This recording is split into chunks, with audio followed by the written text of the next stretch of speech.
Boa noite, amados, amadas. Estamos começando mais uma live do Grupo Espírita Renascer. Hoje nós teremos a participação do nosso querido James Ney, da Federação Espírita. Oh, James já entrou. Convidar aqui James.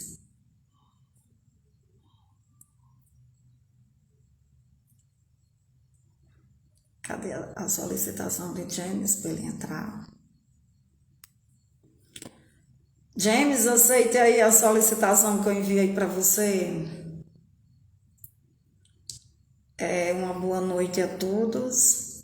Vilene, Lúcia, Lúcia Andréia, Socorro, Sara, Larissa, boa noite a todos. Mandei a solicitação para James, que é o nosso palestrante de hoje. Ele irá tratar sobre a psicologia da gratidão. Querido James, já aceitou a solicitação? Deixa eu ver aqui se eu enviei a solicitação para ele. James. Aceite aí, meu querido, a solicitação que eu enviei para você. Então, Jode, vai todo mundo entrando. Opa, James está entrando. Olá, meu Boa querido. Boa noite. noite, tudo bem? Já estava te apresentando aqui para a galera. Seja bem-vindo, James, à nossa live do Grupo Espírita Renascer.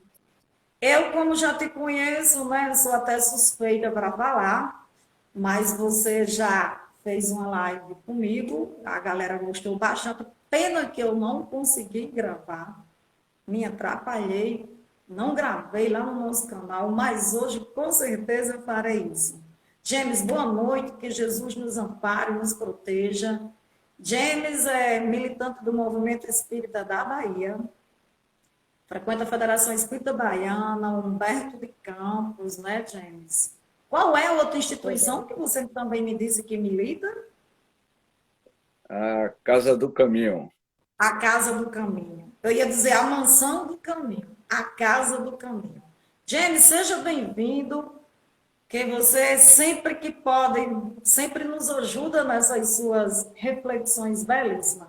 Vou deixar a palavra com você, sou só sua mediadora hoje. Boa noite, James. Que Jesus lhe proteja e lhe ampare nessas suas reflexões de hoje. Eu vou passando a palavra para você, meu querido. Muito boa noite, meus caros irmãos, minhas caras irmãs do Grupo Espírita Renascer. É uma grata alegria estar mais uma vez com vocês, na pessoa de Alcídia e de todo o movimento espírita no Rio Grande do Norte, especialmente na cidade Pau dos Ferros, onde esta conceituada instituição espírita vem muito contribuindo socialmente à comunidade.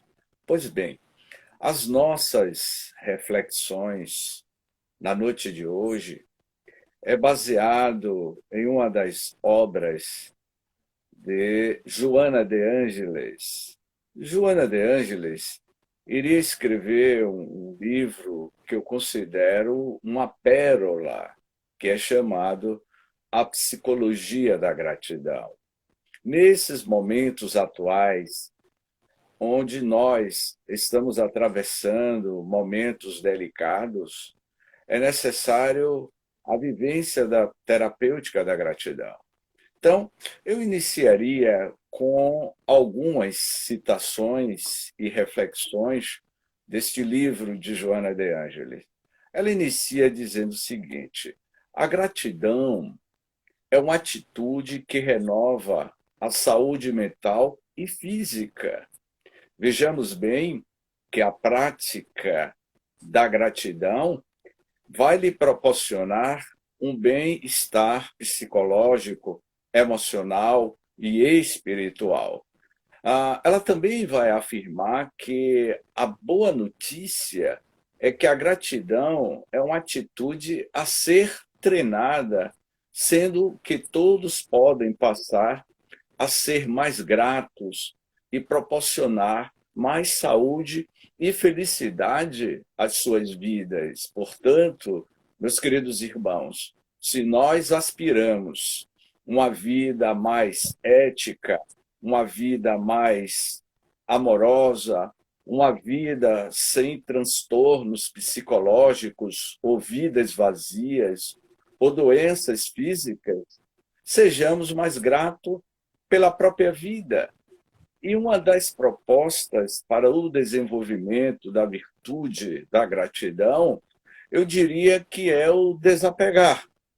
E Joana vai dizer: desapegar e agradecer por qualquer coisa que tenha importância na sua vida de forma descomprometida. Assim pode-se, ela vai dizer, assim pode-se definir a atitude de gratidão, é se desapegar. Quanto mais nós nos apegamos, ficamos escravos de nós mesmos. Quanto mais você possui bens materiais, mais preso você fica acorrentado.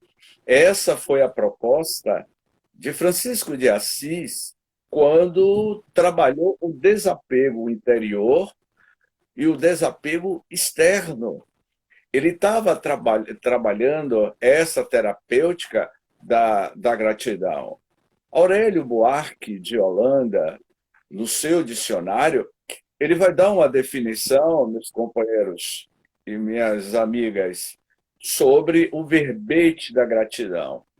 Gratidão vem do latim, que significa grafia, que significa literalmente graças ou gratos, que se traduz como agradável, seja agradável ao outro. E a neurociência vem nos informar que a gratidão surge como a mais elevada expressão do amadurecimento psicológico do indivíduo, que a propele a vivência do sentimento enobrecido. Se desejamos e aspiramos momentos de mudanças em nossas vidas, como nós falamos nesses últimos anos, o movimento espírita, os trabalhadores espíritas, os tribunos espíritas, vão comentando muito sobre o mundo de regeneração. Esse mundo de regeneração certamente ocorrerá no momento em que você começar a trabalhar essas virtudes, entre elas a grande virtude da gratidão.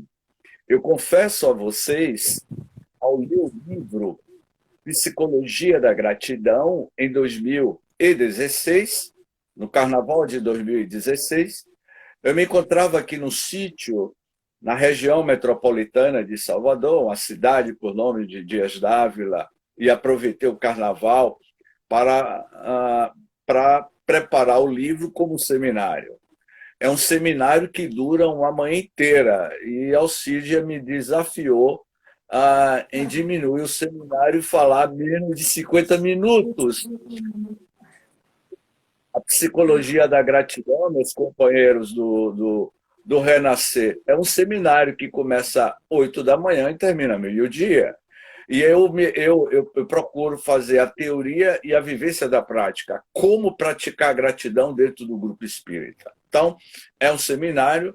Quem sabe que no futuro eu esteja aí com vocês pessoalmente para ser grato e desenvolver. Como, por exemplo, na cidade de Paulo Afonso, há 3 anos atrás, eu fiz esse seminário e dei de presente camisas. Camisas escrito: seja mais grato com a vida. Eu mandei produzir essas camisas e sorteei umas 6 camisas. Não é? Então, assim, quando Joana de Ângeles vai dar uma definição psicológica sobre a gratidão. Ela diz assim: a gratidão é a assinatura de Deus colocado na sua obra. Eu vou repetir para que fique bem claro. A gratidão é a assinatura de Deus colocada na sua obra. Quando se enraiza nos nossos sentimentos humanos, logra proporcionar harmonia interna, libertação dos nossos conflitos, das nossas vidas vazias, especialmente nesses períodos de pandemia que graça à depressão, não é? Os nossos conflitos internos. E Joana vai concluindo nesse pensamento dela, né? Libertação de conflitos, saúde emocional, por luzir como estrela na imensidão sideral. Vocês têm ideia de que Joana está associando a gratidão com o cosmo, com o sistema sideral. Sejamos gratos pela vida. E no momento que você estabelece uma conexão de gratidão com Deus, você está entrando em sintonia com as forças soberanas do cosmos, do universo. Mas também existe a questão da ingratidão. Eu vou falar de Machado de Assis. Machado de Assis fala sobre a questão da ingratidão. Victor Hugo, o maior escritor da literatura francesa, também vai falar da ingratidão. Vejamos bem o que Joana fala sobre ser ingrato e a produção da ingratidão na nossa vida diária. É como se fosse uma ogiva nuclear explodindo dentro de nós quando nós somos ingratos com nós mesmos e para com o próximo. Ela diz assim: o ingrato, diante do seu atraso emocional, reclama de tudo, desde os fatores climatéricos aos humanos de relacionamentos, desde os orgânicos aos emocionais, sempre com a verruma da acusação ou da autojustificação, assim como do mal-estar a que se agarra em seguro mecanismo de fuga da realidade. Ou seja, o indivíduo que é o ingrato, que Joana vai dizer que é um comportamento de um atraso emocional, ele sempre está em fuga. Eu imagino que eu não conheço a cidade de Pau dos Ferros, mas eu sei que é uma cidade muito quente. Muita gente nasceu, se criou na cidade de Pau dos Ferros, mas se lamenta da vida que tem, se lamenta do calor, que aí é muito calor, e quando vai para a região das montanhas de Martins, reclama da temperatura fria, então você vive reclamando da própria vida. Joana de Ângeles tem um capítulo inteiro que ela fala sobre a ingratidão e a relação com o meio ambiente. É evidente que quanto mais nós somos ingratos, vamos encurtando a nossa vida na Terra, diminuímos o nosso tônus vital. E aí ela continua dizendo que a ingratidão, porém, é doença da alma, que necessita de urgente tratamento nas suas nascentes. Que nascentes são essas? A ingratidão é uma doença da alma, a nascente da alma. Há uma necessidade de você estabelecer novas conectividades, nova mentalidade, mudar o seu padrão mental, como iria dizer Emmanuel no livro Pensamento e Vida. O pensamento cria a vida que procuramos. Mas, adiante, ela continua dando uma análise psicológica da ingratidão. Gratidão é alguém que perdeu o endereço da felicidade e, aturdido, deambula pelos caminhos equivocados. Ou seja, o ingrato é alguém que perdeu o seu próprio caminho, a sua própria identidade. E aí ela conclui nesse texto: ninguém nasce grato, nem consegue a gratidão de um salto. Aprende-se gratidão mediante a sua prática, que deve ser iniciada na família. Essa sociedade em miniatura, na qual a afetividade manifesta-se com naturalidade. Portanto, a prática da gratidão é dentro do nosso lar. Mas o grande escritor da literatura brasileira, o maior de todos, que fundou a Academia Brasileira de Letras, Machado de Assis, em um determinado momento da sua vida, ele iria escrever algumas pérolas. E uma dessas suas pérolas de Machado de Assis é quando ele dá uma definição bem curta do significado da ingratidão. Olha o que ele diz. A ingratidão é o direito do qual não se deve fazer uso. Ponto final. Terminou a palestra, Alcília, com a frase de Machado de Assis. A ingratidão é um direito do qual não se deve fazer uso. E aí eu pergunto aos companheiros do Renascer, e por que a gente faz o uso da ingratidão a todos os momentos de nossas vidas? Olha o que Vitor Hugo iria dizer. Os infelizes são ingratos. Isso faz parte da infelicidade deles. Os infelizes são ingratos. Isso faz parte da infelicidade deles. Então, se nós aspiramos viver melhor, ter uma vida mais saudável, especialmente na família, as nossas relações familiares, vamos potencializar a terapêutica da gratidão dentro do nosso lar. A gratidão, isso é uma frase de James Ney, não de Joana de Ângeles. A gratidão é uma poderosa força do amor mantenedora do universo. A gratidão é essa força poderosa que move os 193 trilhões de células que compõem o corpo humano. Gratidão é uma carta de amor que a gente envia ao universo. Sabe como é que nós mandamos um zap para o universo? Sabe como é que a gente manda um message para o cosmo, para o universo? Sabe qual é a estrutura do HD da mente divina que capta todas as informações? É eterna. Então, quando você emite o seu pensamento para o cosmo como uma carta de amor, o universo capta. Mas no lar, eu vou falar mais da relação da gratidão no lar. Do lar, os sentimentos de amizade, de compreensão, distende-se, meus queridos irmãos. Há uma expansão na grande família na qual todos nós deverá unir-se para a construção da felicidade coletiva. Vivemos em uma única unidade. Quando Joana de Ângeles iria escrever o livro, agora me fugiu o nome, agora ajuda, Constelação Familiar. Não precisei pedir ajuda aos universitários de Paulo dos Ferros. Constelação Familiar.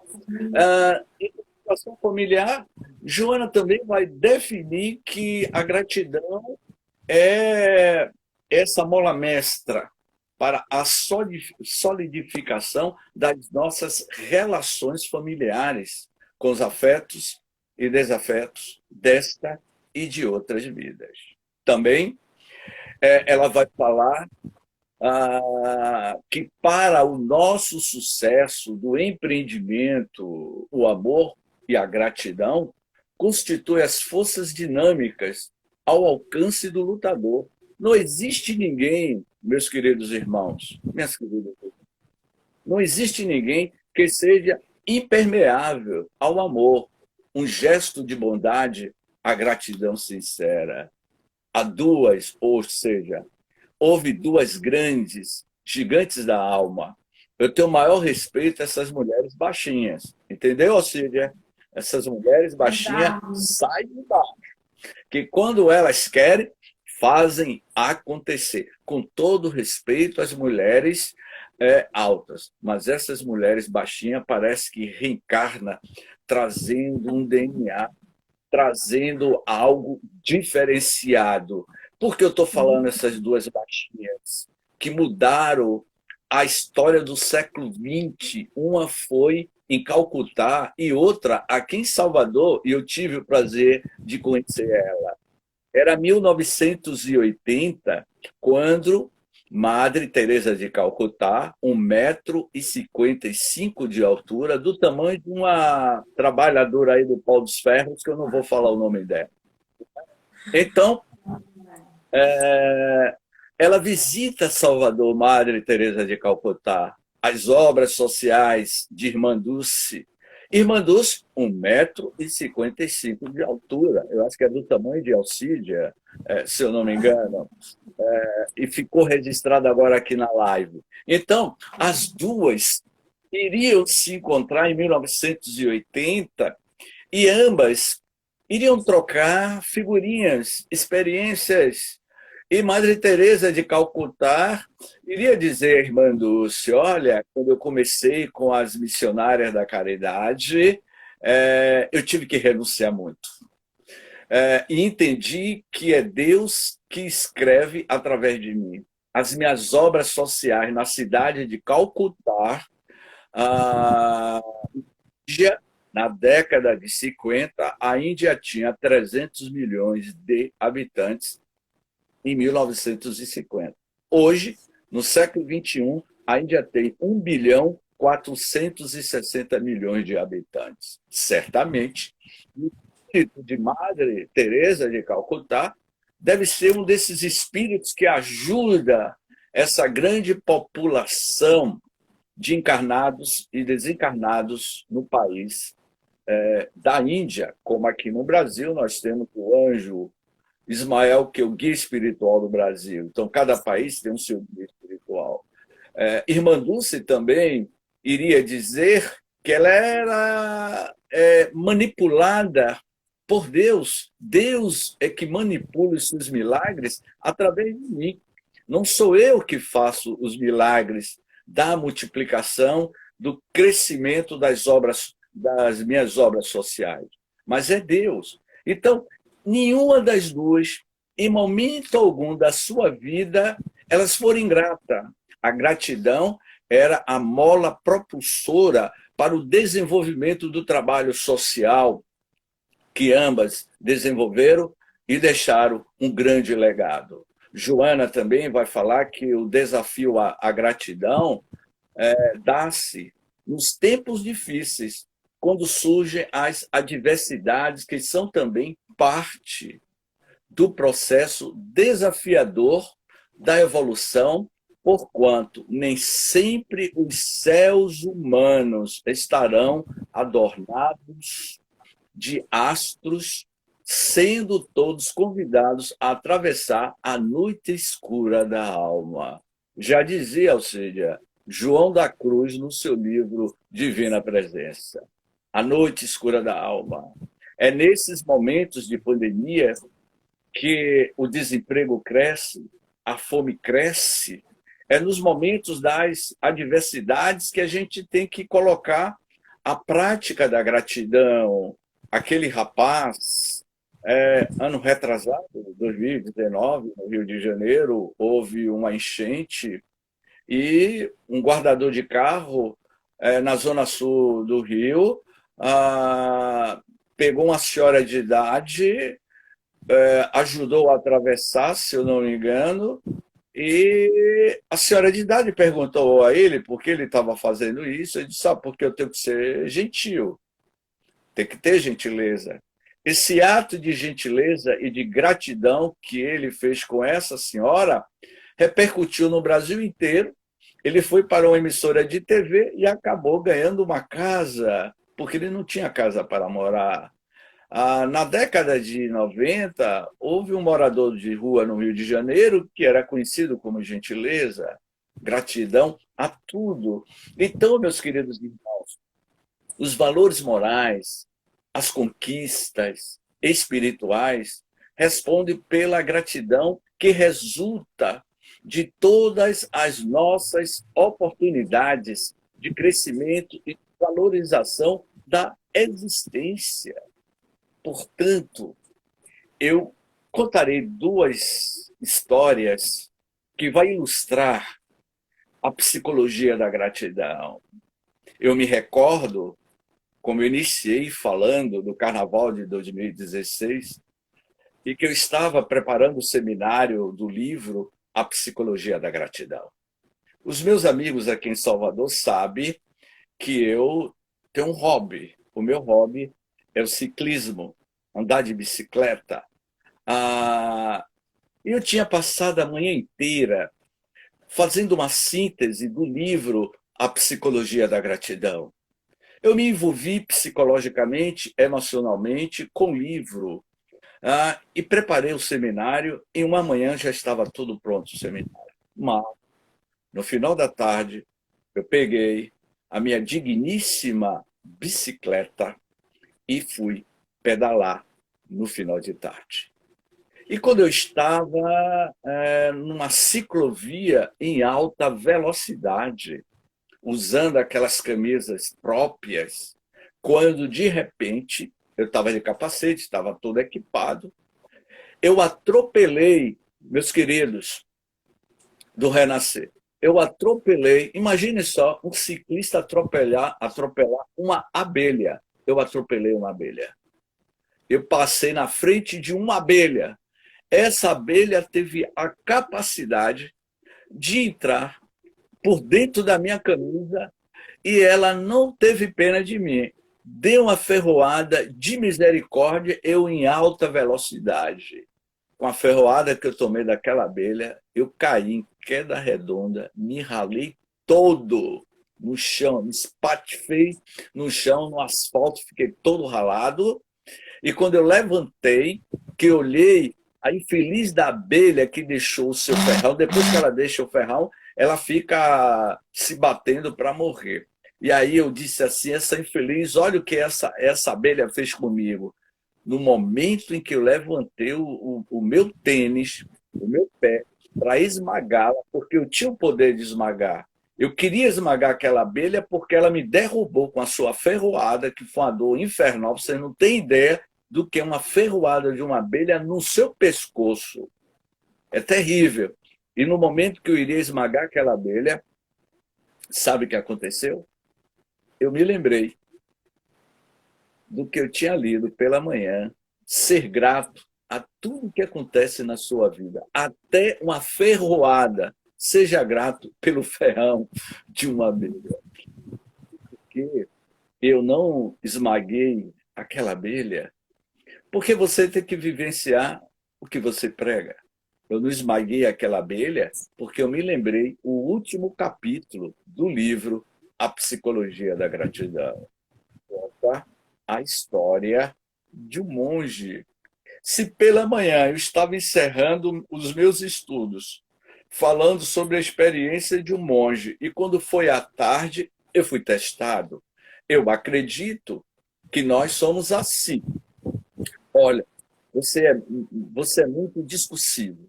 Você estuda, você elabora seminários. Agora eu vou testar você para saber se realmente você vai vivenciar a gratidão na prática. E quando foi à tarde, você não tem ideia o que é uma dor de uma ferroada, uma queda, você se ralar todo. Eu literalmente me ralei todo.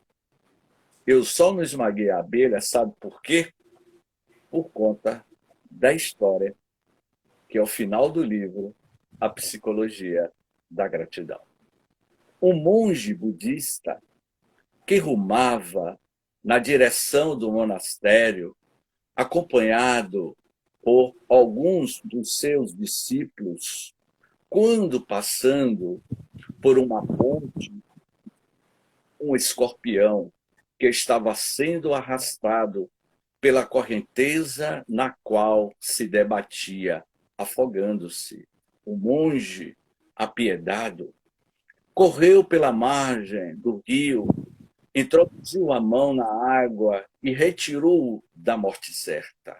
Alegre por havê-lo salvado, da situação, quando o trazia para o solo, o escorpião picou-o, produzindo-lhe uma grande dor que o fez derrubá-lo novamente nas águas. Nesse momento, o monge correu e, tomando um pedaço de madeira novamente, se adentrou nas águas e retirou-o salvando. Retomou ao caminho em silêncio. Após o seu gesto nobre, quando um dos discípulos, surpreendido pela ocorrência, indagou: Mestre, penso que o senhor não se encontra bem. A sua tentativa de salvar esse aracnídeo nojento e perverso, que lhe agradeceu o gesto nobre com uma picada dolorosa, redundou inútil e perniciosa para o senhor. Não seria natural que eu deixasse morrer em vez de intentar, por segunda vez, salvá-lo, correndo novamente o mesmo risco, mestre? Olha o que o monge respondeu. O monge escutou com suave sorriso na face e respondeu com bondade. Ele agiu conforme a sua natureza, enquanto eu procedi conforme a minha. Ele reagiu por instinto, defendendo-se mediante a agressão, e eu agi de acordo com meu sentimento de amor por tudo e por todos. Portanto, meus queridos irmãos, eu não esmaguei a abelha porque eu me lembrei da história do monge. A psicologia da gratidão, ela vem estabelecer para todos nós que a nossa verdadeira felicidade está no mundo íntimo de você quando você desenvolve essas virtudes. Eu estou com um programa todas as segundas-feiras no canal Estação da Luz, que é transmitida aí do Rio Grande do Norte pelo nosso querido irmão Tavares.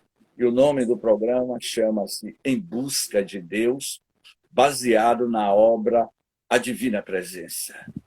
E o espírito, que é o indiano, analisando alguns pensamentos de João da Cruz, o místico João da Cruz, que foi contemporâneo e conviveu com Teresa d'Ávila, esse espírito e alguém, ele tem uma definição que eu acho fantástica, que ele diz assim: toda a vida é divina. Toda a vida, meus queridos irmãos, é divina. Uma bactéria tem uma vida divina. O coronavírus tem uma vida divina. As baratas têm uma vida divina. Todas as formas de vida é divina. O Fritz Joff Capra, com a sua obra Conexões Ocultas, quando ele esteve aqui em Salvador, em uma das suas conferências, Fritz Joff Capra, o autor do Tal da Física, ele iria afirmar: nós não evoluímos no planeta Terra, evoluímos com o planeta Terra. Todas as formas de vida na Terra estão em evolução, desde uma bactéria, uma ameba, uma minhoca, está no seu desenvolvimento, porque toda a vida no universo é divino. Então, Yoguin dá essa definição. O homem pode conquistar o prazer dos sentidos, mas prazer não é felicidade. O homem pode repousar o corpo físico, mas este repouso não é felicidade. O homem pode conquistar o mundo, mas essa conquista não é felicidade. Só há felicidade em Deus, quando você está mergulhado no divino, quando você sente a presença do divino em você e que você começa a descobrir as grandes moradas existentes no seu mundo interior. Quando Jesus esteve na Terra, e eu sempre gosto de dizer, quando o amor veio à Terra com a presença de Jesus. Aquele mestre por excelência, um homem de 30 anos, 1,70 m de altura, cabelos cor de ambá, encaracolado, olhos enigmáticos, falava pouco, mas quando abria o seu verbo, falava com profundidade. E Jesus iria dizer: há muitas moradas na casa de meu Pai, há mundos habitados neste universo incomensurável, há muitas galáxias, há muitos planetas que são habitados por espíritos muito mais evoluídos que já atingiram os mundos de regeneração. Mas Jesus também se referia às moradas do mundo espiritual, que nós somos da verdadeira pátria espiritual. Nós não somos seres humanos terrestres, estamos seres humanos terrestres. Nós somos Homo sapiens sapiens. Eu estou Homo sapiens sapiens, mas eu não sou. Eu estou em uma fase evolutiva. Portanto, as minhas origens, as minhas matrizes, é o mundo espiritual, o mundo da transcendência, do ser interexistencial, que foi o tema da macro-regional aqui na Bahia esse ano, e que terminou hoje à tarde. Portanto, quando Jesus se referia também, acredito eu, sobre as nossas moradas internas. Quantas moradas existem dentro do nosso mundo íntimo? Realizamos viagens para a Europa, realizamos cruzeiros no Mediterrâneo, mas é difícil realizar as viagens a esse país longínquo, parafraseando a parábola do filho pródigo. A esse país longínquo e que está mais perto com você, sem você mesmo saber que é este país dentro de você, as moradas internas. Descubra os grandes arquipélagos que existem dentro de você. Descubra as grandes moradas que ainda não foi visitada por você. Portanto, há a chave para a autodescoberta de si estar na vivência da gratidão, da cumplicidade, do amor, da felicidade, de ser humano e estar na Terra na sua mais pura expressão de finitude com o divino que se manifesta em nós. Portanto, meus queridos irmãos, as nossas considerações finais, eu citaria apenas Paulo de Tarso, que Joana cita Paulo de Tarso. O apóstolo Paulo afirmava que se comportava da mesma forma que estivesse coroado de alegrias, que experimentasse o cárcere e a provação. Isso porque o sentido psicológico da sua vida era servir a Jesus. Ou seja, o sentido psicológico de Paulo de Tarso era servir a Jesus. Onde se encontrasse, conforme estivesse, nada lhe constituía impedimento para prosseguir na vivência do seu significado emocional. Na alegria, demonstrava gratidão pelas bênçãos e na dor ainda agradecia por poder confirmar a grandeza da sua fé e da sua entrega. Portanto, o que eu não falei na última palestra sobre Paulo de Tarso, quando Paulo de Tarso foi apedrejado, ele foi apedrejado em praça pública, ele agradeceu. Paulo de Tarso, quando foi preso, ele agradeceu. Quando ele iria ser decapitado, ele agradeceu. Agradecemos pela dor, como vai dizer Leon Denis no seu livro O Problema do Destino e da Dor. Agradecemos.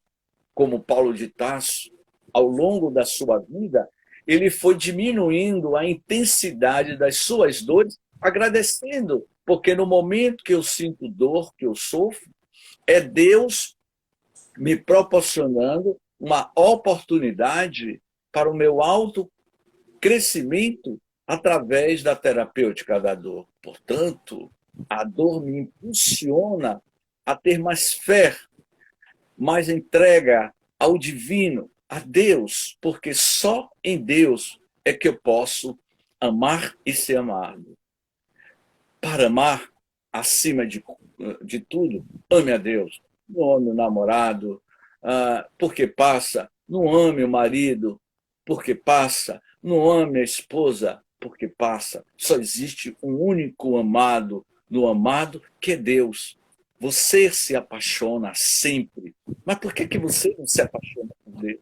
Nós nos apaixonamos por ele, por ela, pelo marido, pela namorada, enfim, pelas relações emocionais que são voláteis, são éter. Mas se apaixone por Deus, porque quando você se apaixona por Deus, a tua fé lhe solidifica e você vai ter outra natureza diante do Criador. Portanto, meus queridos irmãos, do Centro Espírita, do Grupo Espírita Renascer, essas são as nossas considerações sobre a psicologia da gratidão. Muita paz. Bom, James, nós agradecemos imensamente. Vamos até combinar da gente fazer outras propostas, né? Convidar o pessoal para assistir o Evangelho por Emmanuel, que é a web rádio que você também faz, né? Esse projeto da web rádio Fraternidade, o Evangelho por Emmanuel, vai ao ar pelo YouTube todos os dias às 23 horas. James, nosso agradecimento. Nós, do Grupo Espírita Renascer, agradecemos sempre a sua parceria. Sempre que nós te convidamos, você prontamente nos atende e vem trazer essas reflexões belíssimas. Alcídia me lançou um desafio, como eu falei, abordar esse tema, que é um seminário em menos de... Eu falei o quê? Em menos de 40 minutos, um seminário que dura uma manhã inteira. É verdade. Eu disse Gratidão para a você todos que o vocês. YouTube faz isso, mas hoje você brilhantemente até terminou até antes, né? Então a gente agradece a James, a todo mundo que esteve aqui, né? Que apareceu, veio nos prestigiar. O Grupo Espírita Renascer, James, vai ao ar essas lives, né? A próxima será a nossa irmã Soraya, que vai apresentar a palestra dela. E dizer para vocês que James vai estar com a gente no nosso seminário dos 31 anos em setembro, né, James? James já confirmou, vai ser o parceiro da nossa querida Larissa, no terceiro domingo. Ele e Larissa vão apresentar dois temas belíssimos nos nossos 35 anos. 31 anos, perdoe, gente. Vai ser 31 anos de nossa casa. Então, que Jesus nos ampare, nos proteja. Sempre que nós precisarmos, ele até disse aí que quando a pandemia acabasse, ele vinha fazer esse seminário de gratidão aqui em Pau dos Ferros, né? Quem sabe até com essas camisetas aí da gratidão.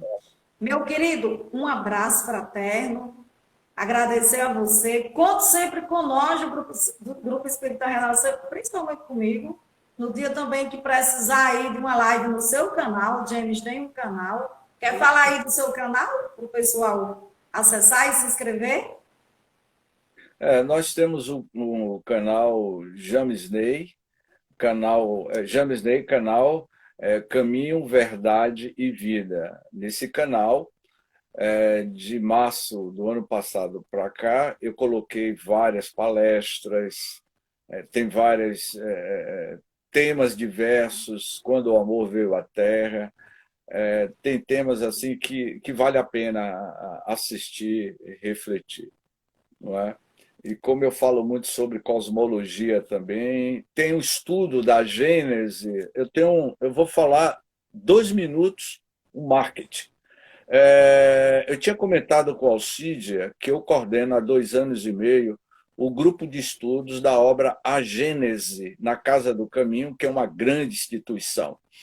E vamos encerrar praticamente na metade do mês de agosto.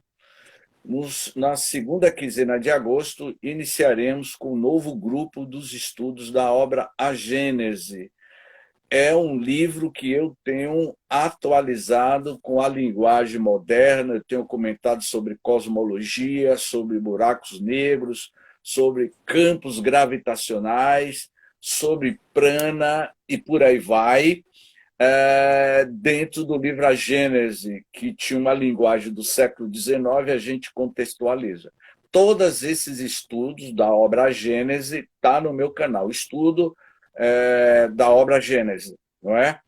E toda semana eu estou colocando os estudos que é comentado. É muito bacana, dá em torno aí de 80, 90 pessoas na sala, vale a pena participar, que até eu mesmo tenho aprendido muito. Eu encerraria dizendo o seguinte: estudar a Gênese é viajar aos confins do universo. Eu iniciei o livro A Gênese em 2018, abril de 2018, dizendo o seguinte: estudar a Gênese é viajar na Enterprise de Spock e Capitão Kirk até os confins do universo, porque é pura cosmologia.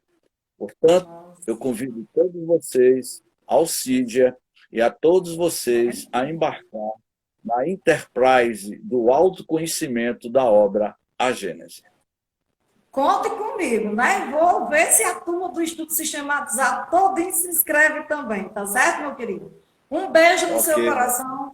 Gratidão a todos que estiveram aqui conosco. Fiquem com Deus.